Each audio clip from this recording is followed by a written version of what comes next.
ఊహించండి, ఒక పట్టణం మొత్తం రోజు రాత్రి డ్యాన్స్ చేస్తూనే ఉన్నారు. ఆనందం కోసం కాదు, చివరికి చనిపోయే వరకు. నమ్మశక్యంగా లేదా? అయితే వినండి.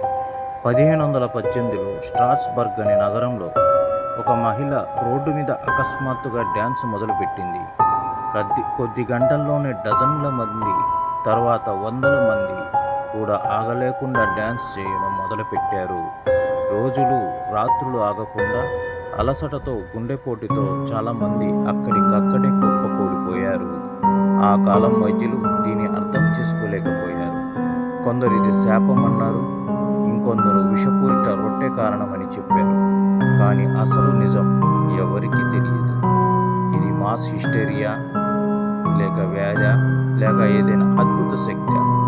ఈ డ్యాన్సింగ్ ప్లేగ్ ఇప్పటికీ చరిత్రలోనే అతిపెద్ద మిస్టరీగా మిగిలిపోయింది. ఇలాంటివి ఇంకా వినాలనుకుంటే వెంటనే ఫాలో అవ్వండి, సబ్స్క్రైబ్ చేయండి.